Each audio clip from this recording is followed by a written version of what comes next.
What is failure? It's when you give up. It's when you stop. And I want to tell you a story. When I hit one of the biggest resets in my life, around November of 2013, I was feeling crappy. That's the best way to describe it. I was overweight, increasingly hitting moments when I couldn't function. I'd be at the gym and I'd have to step out of the room because I couldn't catch my breath and I felt dizzy. But I chalked it up to overwork. I wasn't paying attention. I was in the mode that I had to push. That was how I was going to get things done. But more often than not, this was happening 2 or 3 times or more during a workout session. And I was tired all the time. And my clothes didn't fit. And I couldn't think straight. But I kept pushing. And then around Thanksgiving, I discovered I couldn't take more than 1 or 2 bites of food and I was done. I was full. But yet my body looked awful and I wasn't losing weight. In fact, I was gaining. I still was in denial. Well, 2 weeks after that, middle of December, I started having these horrible stabbing pains, like a chainsaw was in my gut. First, I was trying to joke around that it was like alien was living inside me, but I still didn't think anything serious was going on. There's a history in my family of gallbladder disease and pancreatitis. I thought, oh, that's probably what's happening, and I'll go to the doctor in another couple weeks, because it was just before covered California, Obamacare was coming into existence, and I was not covered. I had no insurance, so I thought I'll wait until January and then I'll go to the doctor. It's nothing that can't wait. Well, after Thanksgiving, and after 2 more weeks of this nonsense of pain that was growing louder and louder and louder, but I was still not listening, I finally went into my general practice doctor, and unfortunately my regular doctor was on vacation, so I saw an associate. I described my symptoms. Oh, and by the way, there's a history in my family of cancer. Breast cancer, colon cancer, prostate cancer, and pancreatic cancer. Those are 4 big red flags, and it's in my history, it's in my chart. Those are 4 big red flags for what was to come next. But this doctor who I saw kept her head down, looking at her computer, not really looking at me, and her suggestion was I should go get a colonoscopy. And I said, that's not the problem. She wasn't listening either. And so here I was, and I said, okay.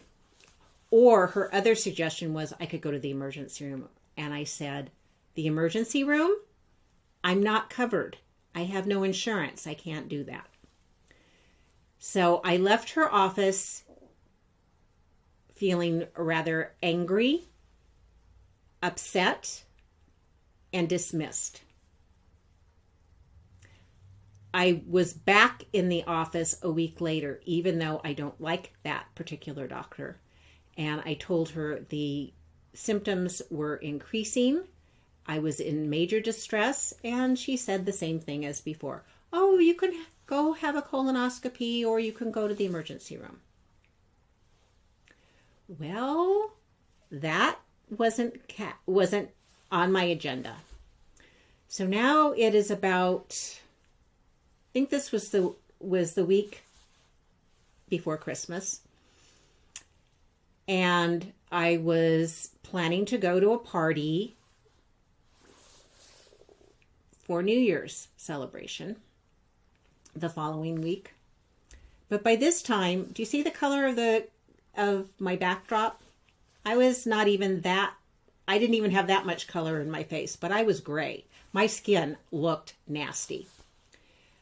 More like something from The Walking Dead than alive. And consequently, I was feeling weak. I was feeling pain. And I sat up for an entire night. I couldn't sleep. I had pain all through my back.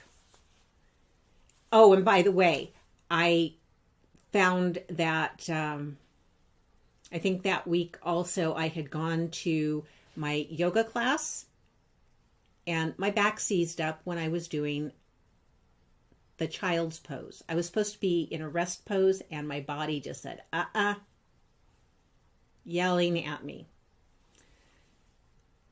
So December 28th happens.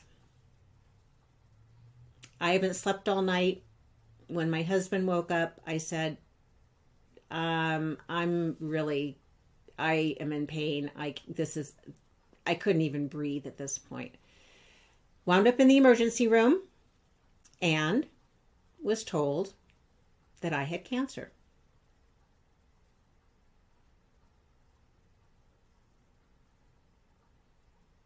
They didn't know what kind yet, but I was told I had cancer. The doctor medicated me and I went home. Couldn't sleep again. Wound up in the emergency room again the next day. At which point, 5.5 liters of fluid was removed from my abdominal cavity. I could finally breathe again. That was why I was not able to eat, because there was no room. There was all this fluid in there. So following that, I saw my primary care physician the next week, and we started my trajectory to recovery. Because my first words to the emergency room doctor after he said I had cancer, well, how do I get well? I didn't go, oh, I'm a victim. I said, how do I get well? And that mindset of resilience is how I approached the entire cancer journey. And that's why I'm here now. But that cancer journey was a reset button, just like many of you have experienced during the pandemic. It was, oh, I'm not in Kansas anymore. Now what? And because of that, I have changed my business. I changed everything about me. And today I'm stronger, healthier, and more positive than I've ever been in my life. So what's your story of reset? When did you hit a bump and you had to change maybe everything like I did? If you're an author, that may have been the inciting incident that got you to write your book. So I want to hear your stories. This is Judy Baker, Book Marketing Mentor, and I'm here to help you get more bang for your book. You can find me at bookmarketingmentor.com, and let's talk about your moment of resilience.